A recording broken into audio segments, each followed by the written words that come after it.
আম্মুর বান্ধবীর মেয়ে দেখতে এসেছি।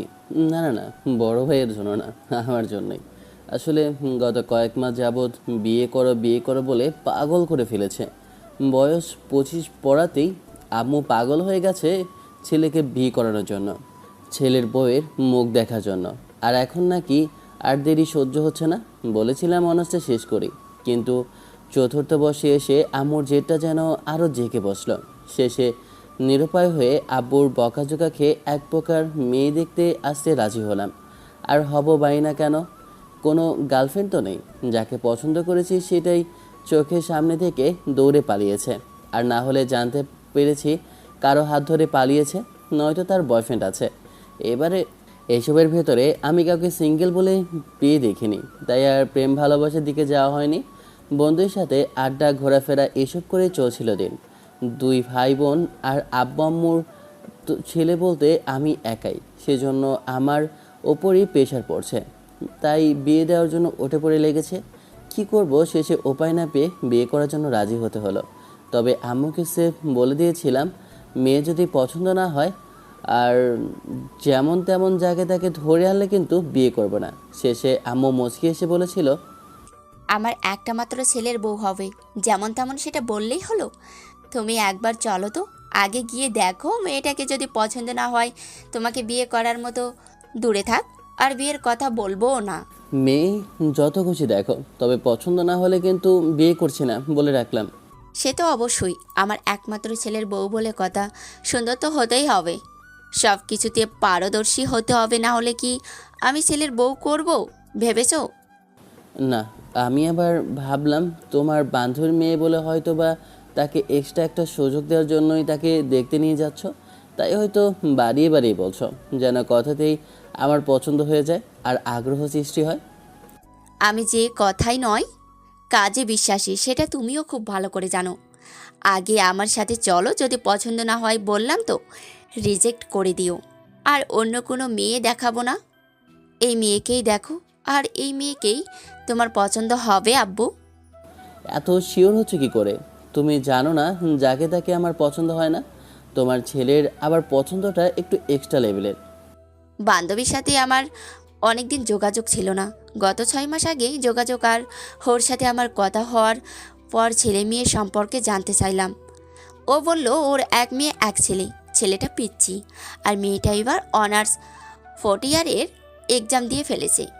ওর আব্বু নাকি বিয়ের কথা চিন্তা ভাবনা করছিল, তাই আমি তখন বলার সাহস পাইনি। তবে নম্বর নিয়ে এসেছিলাম, পরে বাসায় এসে ওর থেকে উভয় নিয়েই বলেছিলাম যে ওর মেয়েটাকে যদি একবার দেখতে যাই আমার ছেলের জন্য, তাহলে রাগ করবে কিনা। তখন আমার বান্ধবী হেসে উত্তর দিয়েছিল, আমি রাগ করব কেন? আরও যদি আমাদের ছেলে মেয়েদের বিয়ে হয়, তাহলে আমরা আরও নতুন একটা সম্পর্কে জড়িত হব। তাছাড়া বান্ধবীর বাসায় বিয়ের পর বান্ধবী যাওয়া আসাটা কমে যায়, কিন্তু ছেলে মেয়েদের বিয়ে হলে আবারও সম্পর্কটাও মজবুত হবে। ব্যাস, সেদিন থেকেই আমি ভেবে রেখেছিলাম যে ওর মেয়েকেই দেখতে যাব। তাই বলেছিলাম অন্য কোথাও যেন ছেলে না দেখে। রোকছা নাকি তোমার ছবি দেখেছিলাম, তোমার ছবি দেখে আমার বান্ধবী পছন্দ করেছে। বলেছি আমার ছেলেটা নাকি একদম রাজপুত্রের মতো, তাই ও আর অন্য কোথাও ছেলে খুঁজছে না। বিয়ে যদি দিতেই হয় তার মেয়েকে নাকি তোমার সাথে বিয়ে দেবে। বউ পছন্দ হলো না, তার আগে মেয়ের জামাই করে ফেললো। বেশ ভালো কারসাজি করেছে তো দেখছি। বিয়ে তো অর্ধেক পাকা করেই ফেলেছো তাহলে। আর বাদ বাকিটুকু রেখেছো কেন?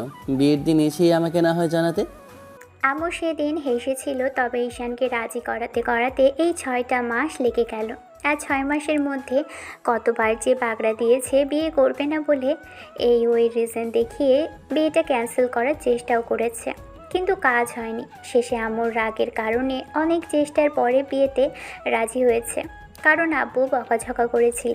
সেদিন আর যদি বিয়েতে রাজি না হতো তাহলে হয়তো হাত খরচ কিংবা পকেট মানি টাকাটা বন্ধ করে দিত। আব্বু বলেছিল অফিসে যেতে, যদি হাত খরচ চালাতে হয় তাহলে যেন অফিসে গিয়ে অফিসের কাজকর্ম করে উপার্জন করে। তাই আর কি উপায় না পেয়ে এরকম একটা সিদ্ধান্ত নেওয়া। যদিও এখন অফিসে যাওয়ার কোনো ইচ্ছে নেই, বিয়ের পরে যেতেই হবে সেটা ঈশান জানে। তবে অনার্সটা শেষ করার আগে অফিসমুখও হতে চাইছে না। যদিও বিয়েটা করে তারপরেও কিছুদিন সময় নেবে। যাই হোক, আজ সকালেই আব্বু বলল তার নাকি কী কাজে শহরের বাইরে যেতে হবে। মেয়েটাকে নাকি পরে ছবিতে কিংবা আম্মুর বর্ণনা অনুযায়ী শুনে নেবে। কিন্তু ঈশান জানেও না যে আব্বু আম্মু অনেক আগেই মেয়েকে একবার দেখে এসেছে। এবার শুধু ঈশানের দেখার পালা। তাই ঈশানকে আম্মু আর বোন চাংদোল্লা করে ধরে তার বান্ধবীর বাসায় নিয়ে আসে। ঘণ্টাখানেকের রাস্তা ছিল, আসতেও বেশ খানিকটা সময় লেগেছে জ্যামের কারণে। আবহাওয়াটা বেশ এক গুমোট ভাব ধরেছে, হয়তো বৃষ্টি হবে।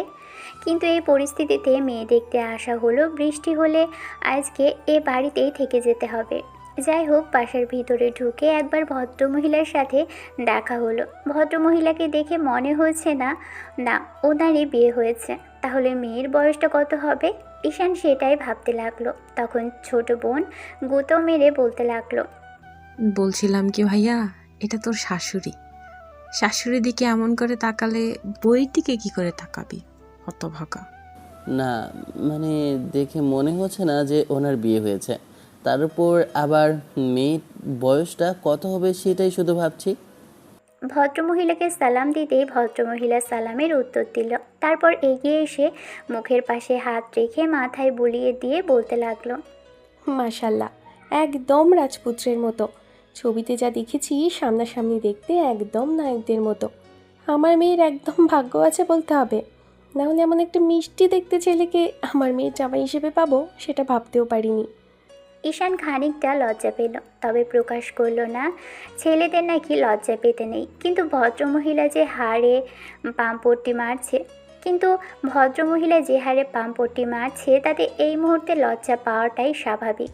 যাই হোক, ওদের বসার ব্যবস্থা করা হলো নিচে। ঈশান এসে ডাইনিংয়ের সোফায় বসে পড়ল।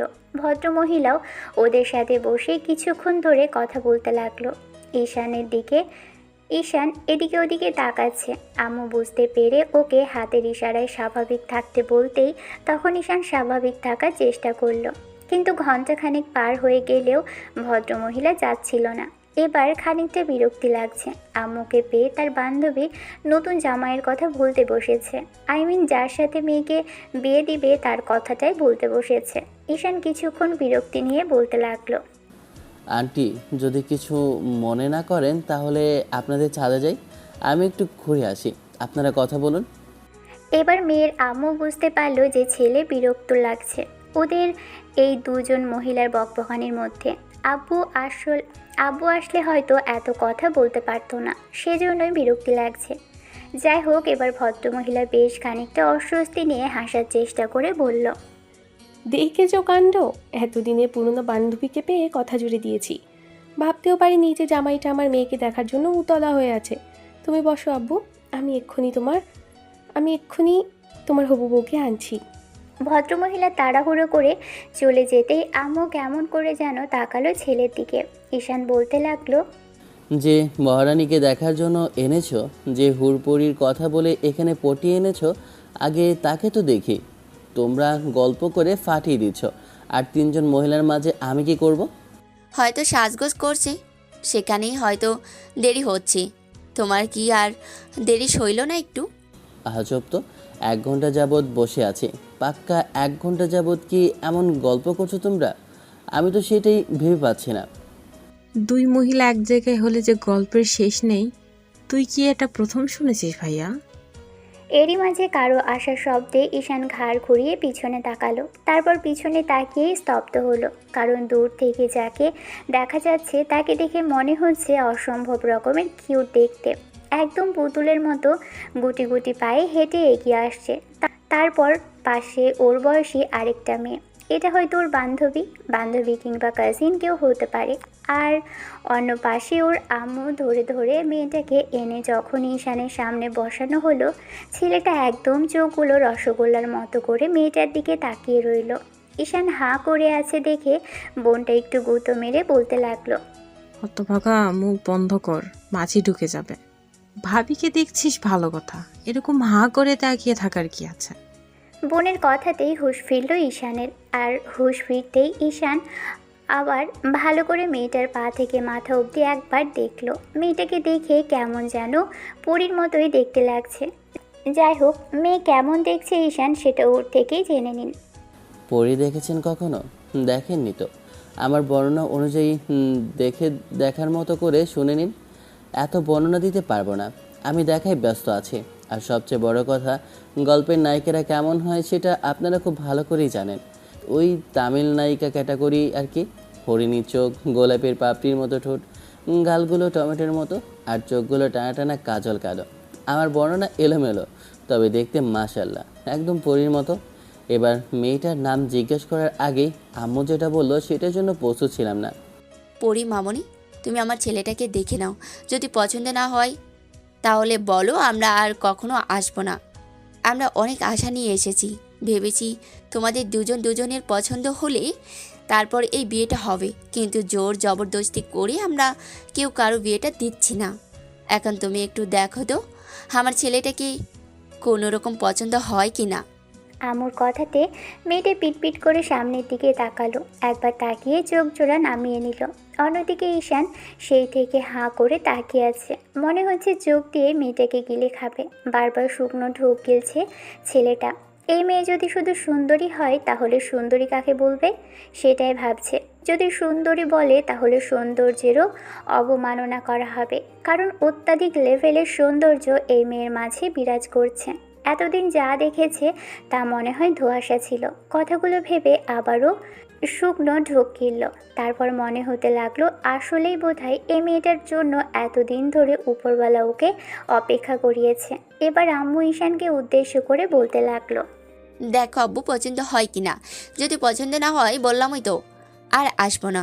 আর মামনির মনে হয় তোমাকে পছন্দ হচ্ছে না, তাই তোমাকেও আর আসতে হবে না। ঈশানের এবার একটু বিব্রত বোধ করলেও খানিকটা মন খারাপই হলো। মেয়েটা কি সত্যিই ওকে পছন্দ করবে না? এতগুলো মেয়ে যেখানে পছন্দ হয়েছে মোটামুটি আকারে, সেখানে এই মেয়েটাকে একদম ঝাক্কাস লেভেলের পছন্দ হয়েছে। ইচ্ছে তো করছে এখনই বিয়ে করে নিয়ে যেতে, কিন্তু মেয়েটা রাজি হবে কিনা কে জানে। আম্মু আবার হুটহাট করে বলে বসেছে ও যদি রাজি না হয় তাহলে নাকি বিয়েটা হবে না। তার উপর এত সুন্দরী মেয়ের কি বয়ফ্রেন্ড থাকবে না? বয়ফ্রেন্ডের কথাটা মাথায় আসতেই ঈশানের হাওয়াটা ফুস করে বেরিয়ে গেল। ঈশান মাথা নিচু করে আছে। উপস্থিত বাকি সদস্যগুলো কিছুক্ষণ ধরে চুপ করে রইল। মিনিট দুই পরে আম্মু মেয়েটাকে আবারও বলতে লাগলো, মামনি, তুমি কোনো প্রকার ভয় পেও না, কোনো চাপ নেই। তোমার আব্বু আম্মু চাপ দেবে না। আমি বলেই যাচ্ছি, তোমার আম্মুর সাথে আমার অনেক দিনের বন্ধুত্ব। যদি তোমাদের পছন্দ হয় দুজনকে, কিংবা সময় লাগে সেটা নিতে পারো। তারপরও আমাদের দিক থেকে কোনো তাড়াহুড়ো নেই। আমরা তোমাদের বিয়েটা দিতে চেয়েছি, তার মানে এই না যে জোর করে দিতে হবে। যদি পছন্দ হয় তারপর দুজনের সময় কাটাবে, আর দুজনের দিক থেকে পছন্দ হলে তবেই তোমাদের বিয়েটা হবে। এখন তুমি একটু দেখো আমার ছেলেটাকে, এমন লজ্জা পেলে হবে? বিয়ের পর তো জামাইকে দেখতেই হবে। এখন দেখো, তারপর যদি মনে হয় যে একটু কথা বলে দেখবে তাতেও সমস্যা নেই। মেয়েটা যে লজ্জায় কথা বলতে পারছে না সেটা ওর আম্মু বুঝতে পারলো। তাই ঈশানের আম্মুকে উদ্দেশ্য করে বলতে লাগলো, আমি বলি কি, ওদের দুজনকে আলাদা করে একটু কথা বলতে দিই। ওরা না হয় নিজেদের মতো করে কথা বলুক, তারপর এসব বিষয় নিয়ে ভাবা যাবে।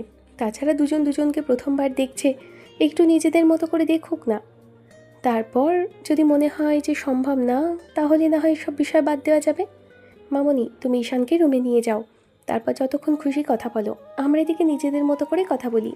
মেয়েটা এবার খানিকটা মাথা নাড়ালো। তারপর উঠে যেতেই ঈশানকে আম্মু ইশারা করলো।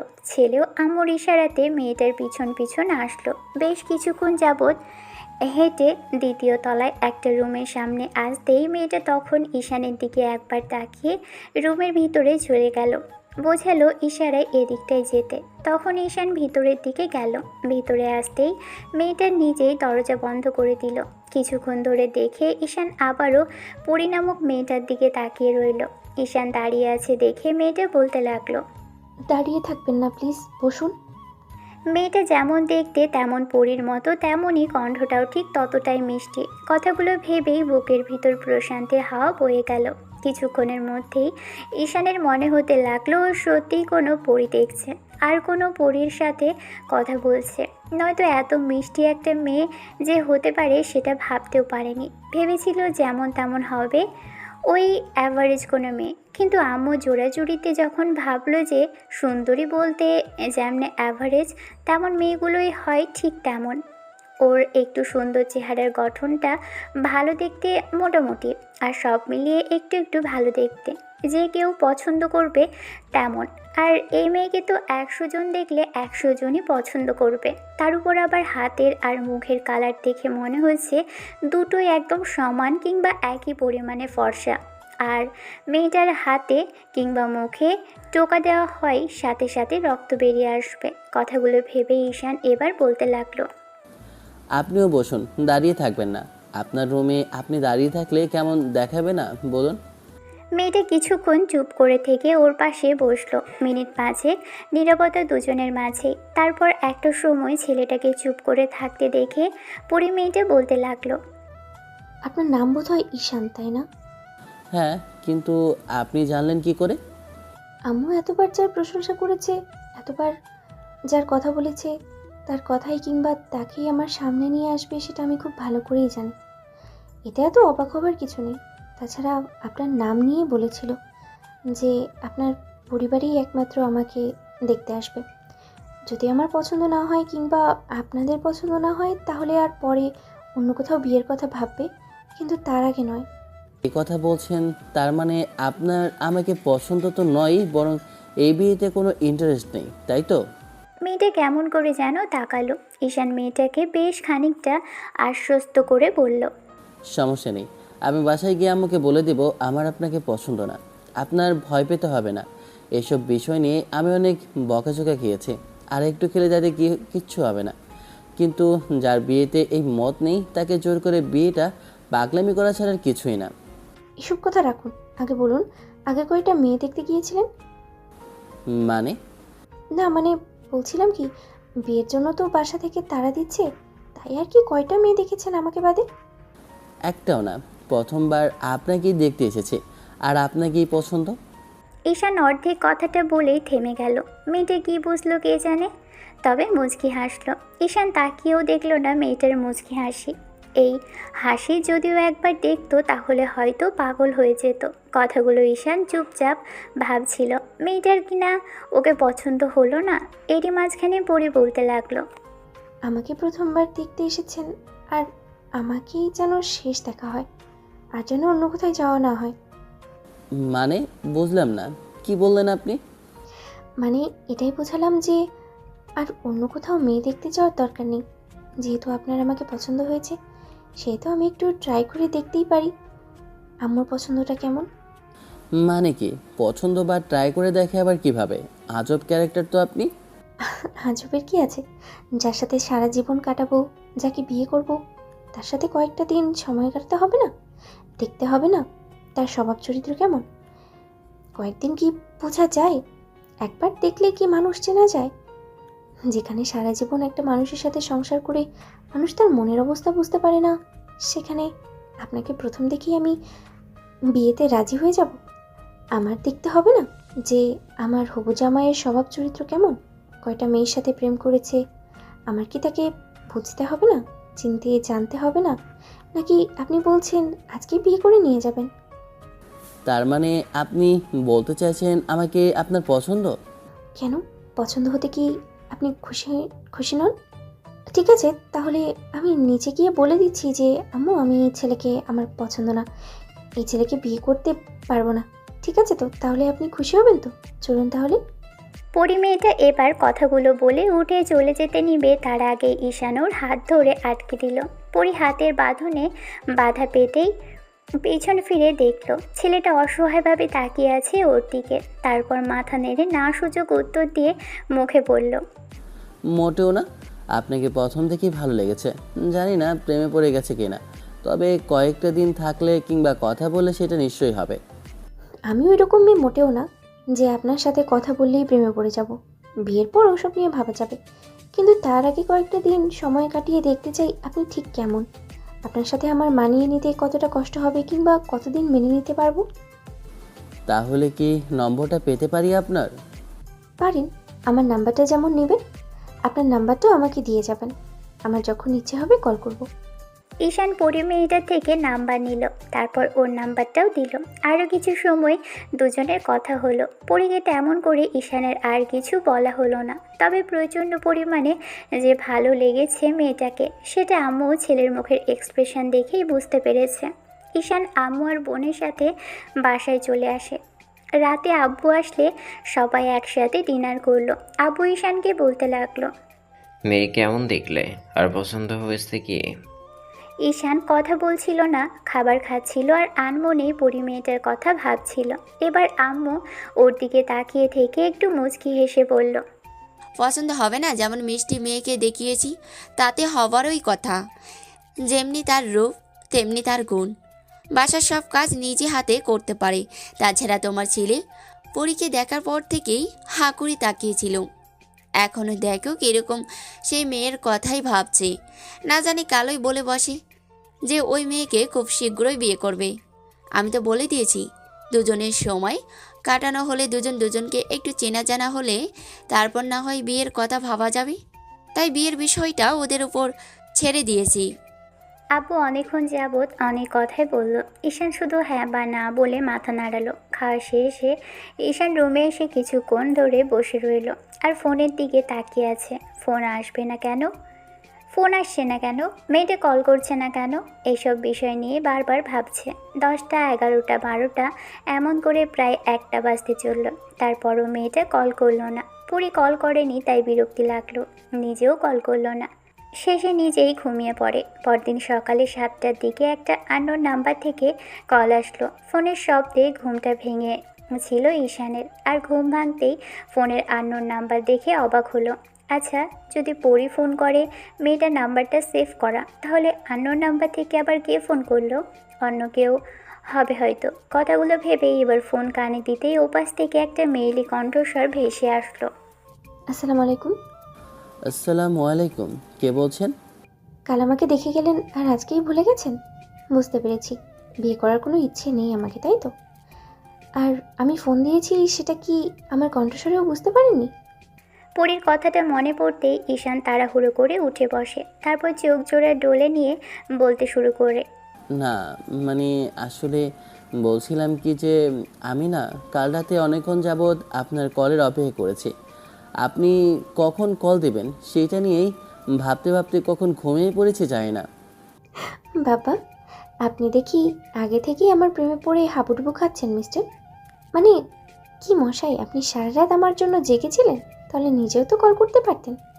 না, মানে আসলে সাহস হয়ে উঠছিল না, যদি আপনি কিছু মনে করেন তাই। আজব তো, এত হাবাগোবা ছেলেও আজকাল থাকে, তা তো জানতাম না। আপনার সঙ্গে আমার বিয়ের কথা চলছে, যদি দুজনেই হ্যাঁ বলে দিই তো কালই বিয়ে হবে। আর আপনি বলছেন আমি কিছু মনে করব কি না? মনে যদি করার থাকতো তাহলে কি নাম্বারটা দিতাম? আজব ক্যারেক্টার তো আপনার। আসলে আগে কখনো কোনো মেয়ের সাথে কথাও বলা হয়নি, তার উপর কারোর সাথে প্রেমও করা হয়নি, সেজন্য আর কি ভয় লাগছিল, তাই সাহস করে উঠতে পারিনি। ঠিক আছে, বললেন যখন এখন থেকে রোজ দেব। দুজনে কথা বলতে লাগলো। ঈশানের ঘুম ঘুম কণ্ঠ শুনে পরি বুঝতে পারলো ছেলেটা মাত্রই ঘুম থেকে উঠেছে, তাও আবার ওর কল্পে। তখনই বলতে লাগলো, তার মানে এটাই বোঝা যাচ্ছে আপনি সবে মাত্র আমার কল পেয়ে ঘুম থেকে উঠলেন, তাই না? ঈশান কিছুটা ইতস্তত বোধ করে হ্যাঁ সূচক উত্তর দিলে এবার মেয়েটা বেশ খানিকটা রাগান্বিত কণ্ঠ নিয়ে বলতে লাগলো, ফজরের নামাজ তো পড়া হয়নি, আল্লাহ দিলে সেটা খুব ভালো করেই বুঝতে পারছি। সবে মাত্র ঘুম থেকে উঠেছেন, আচ্ছা নামাজ পড়ার কি অভ্যেস আছে? আম্মু প্রায়ই বলে পড়তে, তবে তেমন করে পড়া হয় না। যদিও আমি ফ্রাইডে মুসল্লি, তবে আপনি যদি চান এখন থেকে পড়তে পারি। হ্যাঁ, সেটা তো অবশ্যই চাইবো। আমি কি চাইবো নাকি আমার জামাই জাহান্নামে যাক? আমাকে এখন থেকে যে জামাই ভাবতে আরম্ভ করেছেন সেটার জন্য নিজেকে ধন্য মনে হচ্ছে ম্যাডাম। ধন্য মনে হবার কারণটা কি জানতে পারি? এত সুন্দর একটা মেয়ে যদি আমাকে নিজের জামাই ভাবে তাহলে তো নিজেকে ধন্য মনে হবারই কথা, আর এতে এত অবাক হবার কি আছে? আচ্ছা শোনেন না, আমি বলছিলাম কি যে একটু ভিডিও কল দেবেন। এখন আপনি সবেমাত্র ঘুম থেকে উঠলেন, কি অবস্থায় আছেন ওপরওয়ালাই ভালো জানে। এখন হঠাৎ করে যদি কল দিই আর দেখি আপনি খালি গায়ে আছেন, তাহলে লজ্জায় আমি শেষ হয়ে যাব। জামাইয়ের সামনে এত লজ্জা পেতে হবে না। তাছাড়া আজ বাদে কাল তো জামাই হবই। এখন লজ্জাটা না কমলে তখন লজ্জায় কাছে আসবেন কি করে? ঠিক আছে, চেষ্টা করব। কিন্তু একটা বিষয়, আপনি আমাকে তুমি করে না বলে আপনি করে কেন বলছেন? সে কালকে থেকেই দেখছি প্রথম থেকেই আপনি করে বলছেন। বুঝলাম কাল অপরিচিত ছিলাম, কিন্তু আজও কি অপরিচিত? আপনার সাথে আমার বিয়ের কথা চলছে, এখন থেকে যদি তুমি করে না বলেন আর তারপরে বিয়ের পরেও আপনি করে বললে আব্বু আম্মু কি ভাববে বলুন তো? আমি তুমি করে বলতে পারি, তার জন্য সন্ধ্যায় কিংবা রাতে আমাকে ভিডিও কল দিতে হবে। তোমাকে দেখতে ইচ্ছে করছে পরি। কেন? কাল তো দেখেই গেলেন, আবার কি জন্য দেখতে হবে? একবারে না হয় বিয়ের সময় দেখবেন। প্লিজ পড়ি, না হলে রাতে ঘুম আসবে না যে আমার। কাল দেখার পর থেকে এমনিতেই কেমন যেন চোখের সামনে আপনার চেহারাই ভাসছিল। এখন থেকে একবার করে যদি না দেখি তাহলে খেতে শুতে নিজেকে পাগল পাগল মনে হবে। তাই বলছিলাম কি প্রতিদিন একবার করে যদি দেখা দিতেন ম্যাডাম, তাহলে হয়তো রাতে আমার ঘুমটা ভালো হতো। ঈশানের এমন ধারা কথাতে পরি তো লজ্জায় শেষ হচ্ছিল, কিছু বলতেও পারছিল না। লজ্জা মাখা মুখটা একদম দেখার মতো ছিল। এই অবস্থাতে ঈশান পরীকে দেখলে নতুন করে প্রেমে পড়বে হয়তো। মেয়েটা জোরে জোরে নিঃশ্বাস নিয়েছে, তাতে ঈশান বুঝতে পারল পরি লজ্জায় শেষ হচ্ছে। দুজনে আরেকটু কথা বলার পর পরি ব্রেকফাস্ট করার কথা বলে কল কেটে দিল। তারপর দুপুরের দিকে ঈশান ওকে কল দিয়ে জিজ্ঞেস করলো খাওয়া দাওয়া করেছে কিনা। সন্ধ্যার মুখে মেয়েটা মেসেজ করে বলল যেন নামাজ পড়ে বাসায় ফেরে। ঈশানও একদম ভদ্র ছেলের মতো ঈশান নামাজ পড়ে বাসায় ফেরে। আব্বু আম্মুর সাথে ডিনার করে রুমে আসে। মেয়েটাকে কল দিলেও মেয়েটা রিসিভ করেনি, কারণ ভিডিও কল দিয়েছিল। শেষে ঈশান বিরক্তি নিয়ে বিছানায় শুয়ে পড়ল। সারাদিন মেয়েটার কথা ভেবেছে, দুপুরে ঘুমানো হয়নি, সেজন্য চোখ জোড়া লেগে এসেছিল। তারপর মিনিট পাঁচেক পরেই হঠাৎ করে ঘুম ভেঙে গেল, কারণ একটাই, ফোনটা বাজতে আরম্ভ করেছে। ফোনের শব্দে ঈশান তাড়াহুড়ো করে উঠে বসে দেখলো পরি কল করেছে, তাও একেবারে ভিডিও কল। ভিডিও কল দেখে ঈশান খুশি হলো। ও তাড়াহুড়ো করে উঠে বসে চুলগুলো ঠিক করে নিয়ে কলটা রিসিভ করতেই দেখলো মেয়েটা মাথায় ঘোমটা দিয়ে মাথা নিচু করে বসে আছে। ঈশান ওর দিকে তাকিয়ে থেকে একদম নতুনভাবে যেন ক্রাশ খেলো। মেয়েটা নীল থ্রি পিস পরেছে, যার জন্য দেখতে একদম নীলপরীর মতো লাগছে। ছেলেটা কিছুক্ষণ ধরে তাকিয়ে রইল, তারপর একটা সময় বলতে লাগলো, কি হলো ম্যাডাম, এখন তো সামনে নেই, তাহলে এত লজ্জা পাওয়ার কি আছে? এত লজ্জা আসে কোথা থেকে আপনার? না, মানে আসলে আপনি তখন আমাকে দেখতে চেয়েছিলেন, তাই কল দিলাম। যদি রাগ করে আর কল না দেন আর আমার কলও রিসিভ না করেন, তাই। আমি কল রিসিভ না করলে, কল না দিলে তাতে কি হবে ম্যাডাম? জানি না কি হবে, তবে ভালো লাগবে না সেটা শিওর। কিন্তু কেন ভালো লাগবে না শুনি? কারণ আপনাকে আমার ভালো লাগে। আর আর কেন ভালো লাগে সেটা বলতে পারবো না। তার মানে আমাদের বিয়েটা কনফার্ম হচ্ছে? জানি না, আপনি চাইলে হবে। সবই বুঝলাম। আচ্ছা, আমার একটা বিষয় জানার আছে। কি? আমি কালকে থেকে ভাবছি কথাটা জিজ্ঞেস করব। এত সুন্দর আর পরীর মতো দেখতে একটা মেয়ের কিনা বয়ফ্রেন্ড নেই, সেটা আমার বিশ্বাস হচ্ছে না। সত্যি করে বলুন, আপনার কয়টা বয়ফ্রেন্ড আছে? এসব আজে বাজে কথা বললে কিন্তু কল কেটে দেবো। কয়টা বয়ফ্রেন্ড আছে মানে কি? জীবনে একটা ছেলের দিকে তাকিয়ে দেখলাম না, প্রথমবার আপনাকে দেখেই পছন্দ হলো। আপনি আমার আম্মুর বান্ধবীর ছেলে বলে ভেবেছিলাম তাকেই বিয়ে করে নেব। সেখানে বোরখা ছাড়া রাস্তায় বেরই হই না যেখানে আমি, সেখানে কিনা ছেলেদের দিকে তাকিয়ে থাকবো? এটা ঠিক যে আমি আমি প্রপার পর্দা করি না, তাই মুখটা তাদের দেখতে হয়েছে। তবে কারোর সাথে প্রেম ভালোবাসার মতো সময়, সুযোগ কিংবা সাহস হয়ে ওঠেনি। যদি কেউ ধোকা দেয় কিংবা বাজেভাবে ছুঁয়ে দেওয়ার চেষ্টা করে, তাই এসব নিয়ে ভাবাতে হয়নি আমার। আর আপনার যদি বিশ্বাস না হয়, তাহলে আমার কলেজের ঠিকানা দিচ্ছি, আমার ফ্রেন্ডদের ঠিকানা দিচ্ছি। সবার সাথে কিংবা আমার এলাকার যোগাযোগ করে দেখতে পারেন আমাকে ঠিক কতগুলো ছেলে পছন্দ করে আর আমি কতগুলোর সাথে প্রেম করেছি। তাহলেই আপনার সত্যটা জানা হয়ে যাবে। আচ্ছা ঠিক আছে বাবা, সরি, আর কখনো বলবো না। এত রেগে যাচ্ছ কেন? রেগে যাবে না তাহলে কি করবে? যেটা করিনি সেটার জন্য যদি কথা শুনতে হয়, তাহলে রেগে যাওয়াটা কি স্বাভাবিক না? ঈশান কিছুক্ষণ চুপ করে রইল। পরীর গালগুলো টমেটোর মতো লাল হয়ে আছে। ঈশান খানিকটা আদুরে কণ্ঠে মেয়েটাকে বলতে লাগলো, সবসময় এমন করে শাসন করবে তো? একবার বিয়েটা হতে দিন, দেখুন কিভাবে শাসন করি আপনাকে। একদম তেরা বেঁকা সোজা করে একদম ছাড়বো। বউ যদি হয় এত মিষ্টি, তাহলে তো আমি রোজ রোজ এরকম বকা খেতে রাজি আছি। সেটা বিয়ের পরেই বোঝা যাবে। বিয়ের আগেই সব ছেলেরা এরকম বলে, কিন্তু বিয়ের পরে সবাই একদম পাল্টে যায়। আমি সেটা খুব ভালো করেই জানি। আচ্ছা বাবা, দেখে নিও সেটা বিয়ের পরে। এখন বলো, কবে দেখা করছি আমরা? দেখা করছি মানে? আর দেখা করবো না, এরপর একদম বিয়ের দিনই দেখা হবে। কবে বিয়ে হবে না হবে তার ঠিক নেই, আর তুমি বলছো বিয়ের দিন দেখা করবে? এরকম করলে কিন্তু আমার ভালো লাগবে না পরি। ইস, আমার বুঝি লজ্জা লাগে না? লজ্জা লাগছে, তার জন্য আমি তো আছি। লজ্জাটা লজ্জা লাগছে, তার জন্য আমি তো আছি। লজ্জাটা আমি আড়াল করে দিব বউটা। তোমাকে শক্ত করে বুকের মধ্যে জড়িয়ে ধরবো, দেখবে সব লজ্জা শেষ হয়ে যাবে। বিয়ের আগে একদম কাছে আসার চেষ্টা করবে না, আর ভুলেও টাচ করার চেষ্টা করবে না, এগুলো আমার পছন্দ না। তাহলে ভালোবাসাটা কি করে হবে? বারবার যদি এমন করে দূরে সরিয়ে দাও, তাহলে কি করে হবে বলো তো? জানেন, আগে কথা বলে কয়েকটা দিনে ফ্রি হই, তারপর না হয় ওসব নিয়ে ভাবা যাবে। আমার কেমন যেন লাগবে কথা বলতে, তারপরে দেখা করতে আরও লজ্জা লাগবে। এখন দেখা করতে পারবো না বললাম তো। ঠিক আছে, পরে দেখা করব। যদি দেখা না করো তাহলে কিন্তু আমি আর কল করব না, বলে রাখলাম। ভীষণ রাগ করব পরি। তুমি সেটা পারবেই না, দেখবো কি করে রাগ করে থাকো। এত সুন্দর একটা বউ থাকতে কেউ। ঈশান ফিক করে হেসে ফেলল। মেয়েটা এখনই নিজেকে বউ দাবি করেছে, তার মানে কি এই মেয়ের আগে কোনো সম্পর্ক ছিল না? ঈশান বিষয়টা শিওর হওয়ার জন্য আরেকটু ট্রাই করলো। ভাবতে লাগলো ওর বাসার আশেপাশে ওর ফ্রেন্ড সার্কেল থেকে শুরু করে যে কলেজে পড়ছে সেই কলেজে অন্তত একটাবার খোঁজ নিয়ে জানা দরকার মেয়েটার কোনো সম্পর্ক ছিল কি না। এত সহজে সবটা বিশ্বাস করে নেবে কি করে? মেয়ে মানুষের মিষ্টি কথা এত তাড়াতাড়ি ভুলে গেলে চলবে না। তবে মেয়েটাকে যে বড্ড বেশি ভালো লেগেছে। ঈশান রাত 2টা অবধি কথা বলল। পরি বারবার হাই তুলতেই তখন ঈশান বলতে লাগলো, ঠিক আছে, তুমি ঘুমাও, আবার সকালে কল দিও। সকালে কল দিব মানে কি? সকালে ফজরের নামাজ পড়তে উঠবা, তারপর আস্তে আস্তে ট্রাই করবা। এরপর থেকে দিন শুরু হবে দুজনের কথা বলে। তাহলে বিয়ের পর কি হবে? বিয়ের পর তো দুজনে একসাথে থাকবো, তখন কিভাবে কথা বলবো বউ? একদম মজা করবে না। বিয়ের পর তো দুজনে একসাথেই থাকবো, একসাথে নামাজ আদায় করব, তারপর না হয় দিন শুরু হবে 1 কাপ কফি কিংবা চা দিয়ে। ঘরে এমন মিষ্টি একটা বউ থাকলে চা কফি কিছুই লাগবে না। সকাল সকাল মিষ্টি দিয়ে আমি দিন শুরু করতে চাই, হবে কি সেটা বউ? ফাজিল একটা।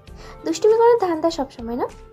ঈশান মুচকি হাসলো। মেয়েটাকে বাই বলে কলটা কেটে দিল। পরদিন সকালে ঘুম থেকে উঠতে পারল না, যার জন্য পরি অনেক বকাঝকা করলো। পরবর্তীতে ঈশান ওকে বলে দিল, আরে বাবা, আমার ওঠার অভ্যাস নেই, তাছাড়া আম্মু আমাকে ডাকে না। আসলে ডাকলে উঠি না তো, তাই। ঠিক আছে, তুমি আমাকে এখন থেকে ডেকে তুলবে, তারপর না হয় আমি অভ্যাস করে নেব। কল দিলে ধরবা কিন্তু, আবার সাইলেন্ট করে রাখবে না। পরে বলবা যে সাইলেন্ট ছিল। আমি খুব ভালো করেই জানি এরকম হতে পারে। তোমার সব কিছুই ঠিক আছে, খালি একটু অলস। আমি সেটা প্রথমেই বুঝতে পেরেছি। বুঝতে পেরেছ, ভালো কথা। হবো জামাই অলস, সেটা কি ঠিক করে নিলেই তো হয়। নিজের হাতে নিজের মতো করে তৈরি করে নেবে, তাহলেই হয়। আগে বিয়েটা হোক, তারপর দেখাবো মজা। এরকম আলসেমি করা আর বাইরে বাইরে ঘুরে বেড়ানো আগে বন্ধ করাবো। বন্ধুদের সাথে সারাক্ষণ আড্ডা দিয়ে বেড়ানো না। আম্মু আমাকে বলেছে তুমি একদমই বেখেয়ালি, সবসময় খালি এদিকে ওদিকে ঘুরে বেড়াও। অফিসে যাও না, অফিসে না গেলে কি করে হবে বলো তো? আমাদের ভবিষ্যতের জন্য হলেও তো তোমাকে একটু কাজ করতে হবে। তোমাকে তো বাইরে কোথাও যেতে বলা হচ্ছে না। আব্বু আছে, তাছাড়া তুমি অর্ধেক সময়, আব্বু অর্ধেক সময় করলেই তো অনেকটা সময় পেরিয়ে যাবে। তুমি একবেলা অফিস করে চলে আসবে, আর বিকেলে আমাকে নিয়ে ঘুরতে বের হয়ে যাবে রোজ। তাই? আমার হবু বউয়ের এত বেশি ইচ্ছা? ঠিক আছে, কোথায় ঘুরতে যাবে বলো? সুইজারল্যান্ড নাকি ইতালি নাকি লন্ডন? দেশ ছেড়ে বিদেশে যেতে হবে কেন? তবে হানিমুনের জন্য অবশ্যই বাইরে কোথাও যাব, কিন্তু সবসময় দেশের বাইরেই যে ঘুরতে হবে তার তো কোনো মানে নেই। দেশে যখন ঘুরবো পুরো পরিবারকে নিয়েই ঘুরতে যাব, যেন সবাই মিলে আনন্দটা উপভোগ করতে পারি। সবাই একসাথে বেরোনোর মজাই তো আলাদা, সেটা না? সেটা জানো? না, আমি অনেক কিছুই জানি না, যেটা তোমার থেকে জেনে নিব। তুমি আমাকে জানিয়ে দিবে, ব্যাস হয়ে গেল। কি জানো না আমায় বলো, আমি সেটা সত্যিই জানিয়ে দেবো। এই কিভাবে প্রেম করতে হয়, কিভাবে কিভাবে প্রেম করতে হয়, কিভাবে ভালোবাসতে হয়, বউয়ের সাথে রোম্যান্স করতে হয়, বউকে আদর করতে হয়, এগুলোর কিছুই জানি না। পরি ঈশানের শেষ কথাগুলো শুনে কানে হাত দিল। কানগুলো গরম হয়ে আসছিল ওর। মেয়েটা চোখ জোড়া বন্ধ করে নিয়ে বেশ খানিকটা লাজুক কণ্ঠে বলল, লুচ্চু, আজে বাজে কথা না বললে হয় না? একদম এসব কথা বলবে না। এসব বললে কিন্তু আমার কেমন যেন লাগে। ওকে বাবা, আর বলবো না। কিন্তু আমি তো চাইছি বিয়ের আগে ট্রাই করে রাখি, যেন বিয়ের পরে অতিরিক্ত লজ্জা না লাগে তোমার। কেন? বিয়ের পর অতিরিক্ত লজ্জা লাগলে কি হবে? লজ্জা তো নারীর অলংকার। আচ্ছা, আমার লজ্জাটা একটু বেশি, সেটা তুমি বুঝতে পারো না? লজ্জা কি করে ভাঙতে হয় সেটা আমি খুব ভালো করে জানি। এমন একটা সুন্দরী বউকে সামনে পেলে তো আসল করে লজ্জা শেষ করে দেব। সারাক্ষণ শুধু মাথায় কি এগুলোই ঘোরফেরা করে তোমার? ভালো কথা বলতে পারো না? তুমি দেখতেই এত আদরে যে তোমাকে দেখলে আদর আদর পায় আমার, তাহলে কি করে অন্য কথা বলবো? সবসময় দুষ্টুমি করার ধান্দা, সেটা আমি খুব ভালো করেই জানি। এরপর থেকে আর এসব কথা বললে কিন্তু আমি কল করবো না বলে রাখলাম। আরে বাবা, তুমি এত সেকেলে মেয়েদের মতো কেন? আর হবু বরের সাথে এসব কথা হতেই পারে। আমি তো আর তোমার সামনে নেই, তোমাকে বাজেভাবে ছোঁয়ার চেষ্টাও করছি না। দুদিন পরে তো তোমার সাথে আমার দেখা হবে, কথা হবে। তারপর যখন বিয়ে হবে তখন আমরা একই বেডে শোবো। তুমি আমার বুকে মাথা রাখবে, আমি মাঝে মধ্যে তোমার কোলে মাথা রাখবো, কখনো আদর করব, কত কী হবে তুমি সেইগুলো না ভেবে খালি লজ্জা পাচ্ছ। এত লজ্জা পেলে চলে বউ? লজ্জায় পড়ে কল কেটে দিল। এদিকে ঈশান ভাবলো মেয়েটা রাগ করেছে। ছেলেটা বারবারই সরি বলতেই শেষে পরি কল রিসিভ করে লজ্জামাখা কণ্ঠে বলতে লাগলো, আমি রাগ করিনি বললাম তো, আসলে আমার লজ্জা লাগছিল তাই কল রিসিভ করিনি। আর আমি ভয় পেয়ে গিয়েছিলাম সোনা, জানো কতটা খারাপ লাগছিল আমার। দেখো, যা ইচ্ছা তাই শাস্তি দেবে, তারপরে এরকম কিছু করো না যার জন্য বিয়েটা ভেঙে যায়। তোমার আর আমার আম্মুর সম্পর্কটা যেন নষ্ট না হয়। আমি তোমাকে ছাড়া এই মুহূর্তে অন্য কিছু ভাবতে পারছি না পরি। খেতে গেলে, শুতে গেলে সবসময় শুধু তোমার কথাই মনে পড়ে। পরি মেয়েটা যে এত লজ্জাবতী কে জানতো। যাই হোক, সপ্তম দিনের মাথায় সেদিন ঈশান দেখা করার কথা বললে তখন পরি বিষয়টা এড়িয়ে যাওয়ার জন্য চেষ্টা করলে ঈশান বলতে লাগলো, বারবার এগিয়ে যাওয়ার চেষ্টা করলে তো হবে না সোনা, আমার সাথে একটু দেখা করো। তোমাকে সামনে থেকে দেখতে ইচ্ছে করছে। কথা দিচ্ছি তোমার হাতটা পর্যন্ত ধরবো না, শুধু বাইকে করে দুজন ঘুরবো, একটু ঘুরে বেড়াবো। তুমি আন্টিকে বলে এসো, সমস্যা নেই, আমি তোমাকে বাসার সামনে থেকে নিয়ে আসবো। আন্টি আঙ্কেল কেউ কিছু বলবে না।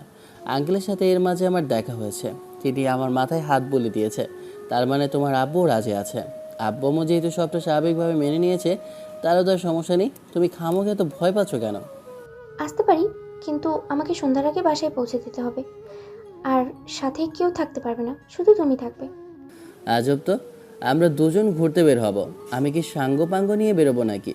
তাছাড়া বন্ধুর সাথে ঘুরতে বেড়াই তার মানে এই না যে হবু বউয়ের সাথেও তাদেরকে নিয়ে বেড়াবো। এত বাজে চিন্তা ভাবনা করো না তো। মেয়েটা দুপুরে বেড়ানোর সিদ্ধান্ত নিল। ঈশান বাসার সামনে পরীকে নিতে আসলে দেখল পরীর আম্মু দাঁড়িয়ে আছে। হবু শাশুড়িকে দেখে ঈশান লজ্জা পেল। মেয়েটাকে কিছুই বুঝতে পারে না, এতটা বাচ্চা সুলভ মানুষ কি করে হয়। ঈশান এসে পরীকে বাইকে উঠতে বললে মেয়েটা উঠে বসলো আর পিছন থেকে এক হাতে কোমর জড়িয়ে ধরল। ঈশান বলতে লাগলো, আন্টি, টেনশনে কিছুই নেই, আমি গাড়িটা বেশ ভালোই চালাই। তাছাড়া হবু বউকে নিয়ে ঘুরতে যাব, তাড়াহুড়ো করলে কি চলে? আর আমি ওকে সন্ধ্যার আগেই বাসায় পৌঁছে দিয়ে যাব, টেনশন করতে হবে না। পরীর আম্মু ঈশানের মাথায় হাত বুলিয়ে দিয়ে বলতে লাগলো, আমার সেই বিশ্বাস আছে। আমি তো তোমাকে সেদিন থেকেই আমার ছেলে ভাবতে আরম্ভ করেছি, যেদিন থেকে তোমার সাথে আমার মেয়ের বিয়ের কথা চলছে। তোমার মেয়েকে বোঝাও আন্টি, দেখো তোমার মেয়ে আমার সাথে দেখা করতেই চায় না। তুমি কি না আমাকে ছেলে ভেবে রেখেছো, আর তোমার মেয়ে কি না বলে আমার সাথে দেখা করবে না। হবু জামাইয়ের সাথে ঘুরতে না বের হলে কার সাথে যাবে শুনি? ঈশান পরীকে নিয়ে রওনা দিল। ঈশান 50 স্পিডে গাড়ি চালাচ্ছে, তারপরও মেয়েটা কেমন যেন ভয় পেয়ে দুহাতে ওকে জড়িয়ে ধরে রেখেছে। ঈশান ভাবেনি পরী এত তাড়াতাড়ি কাছে আসবে। ঈশান পরীর দিকে লুকিং গ্লাস দিয়ে তাকালো, তারপর বলতে লাগলো, কি হলো, ভয় লাগছে খুব? আগে কখনো বাইকে উঠিনি। তাছাড়া কলেজে আব্বু গাড়িতে করে নিয়ে আসতো আর নিয়ে যেত। আজ রিক্সা করে মাঝে মধ্যে আসা যাওয়া হয়, আর বাইকে কখনো উঠিনি, সেজন্যই ভয় লাগছে। আস্তে চালাও প্লিজ, আমার খুব ভয় লাগছে ঈশান। আরে বাবা, তাই তো চালাচ্ছি। এর থেকে আস্তে চালানোর থেকে তো হেঁটে যাওয়া ভালো। তুমি আমাকে শক্ত করে জড়িয়ে ধরে রাখো তো, আমি দেখে শুনে চালাচ্ছি। আমি তোমাকে বলেছি না জোরে চালাবো না, এর থেকে জোরে দেখো সাইকেলওয়ালা চলে যাচ্ছে। ঠিক আছে, কিন্তু আমরা কোথায় যাচ্ছি ঈশান? কোনো নির্জন জায়গায়, রেস্টুরেন্টে, লেকের পাড়ে, আর না হলে পার্কে, যেখানে খুশি যেতে পারি। তুমি বলো তোমার কোন জায়গা পছন্দ, তুমি যেখানে বলবে সেখানে যাব। যাব, কিন্তু নদীর পাড়ে কিংবা লেকের ধারে গিয়ে বসবো প্রথমে। দুজনে এই কথা বলতে বলতে একটা লেকের পাড়ে চলে আসলো। ঈশান এসে বাইকটা রেখে তারপর মেয়েটাকে নিয়ে সামনের দিকে হাঁটতে লাগলো। পরি শাড়িটা সামলাতে হিমশিম খাচ্ছে। মেয়েটাকে শাড়িতে অনেক সুন্দর লাগে, তাই ঈশান বলেছিল শাড়ি পরতে, তবে শাড়ি পরে হিজাব পরেছে। ঈশান বলেছে ফুল স্লিভের একটা ব্লাউজ পরতে, এমনভাবে শাড়ি পরতে যেন পিঠ পেট কিছুই না দেখা যায়। মেয়েটা ঠিক তেমন করেই পরেছে, তাই দেখতে ভালোই লাগছে। হিজাব পরাতে একদম পুতুলের মতো লাগছে।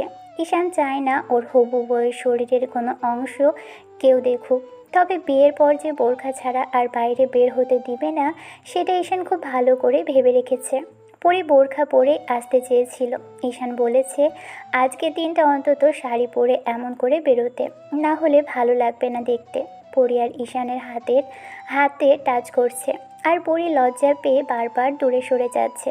ঈশান হাতটা ধরতে চাইছে, তবে মেয়েটা ওর থেকে দূরে সরে যাচ্ছে, যার জন্য বিরক্তি লাগছে। আর একটু হেঁটে দুজনে এসে লেকের ধারে একটা নির্জন জায়গায় বসতেই পরি ঈশানের থেকে দূরে সরে বসলো। এভাবে দূরে বসলে কেন?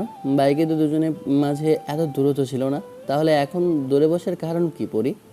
কোথায় ভাবলাম তুমি একটু আমার হাতটা জড়িয়ে ধরবে, কাঁধে মাথা রাখবে, আর আমি তোমাকে এক হাতে জড়িয়ে ধরে তোমার মাথায় মাথা ঠেকাবো। কিন্তু কোথায় কি, তুমি তো লজ্জায় শেষ হয়ে যাচ্ছ। এর থেকে তো না আসাটাই ভালো ছিল। ঈশান কথাটা বলেই সামনের দিকে তাকিয়ে রইল। পরি ঈশানের চোখে কেমন যেন একটা অসহায়ত্বের ছাপ দেখতে পেল।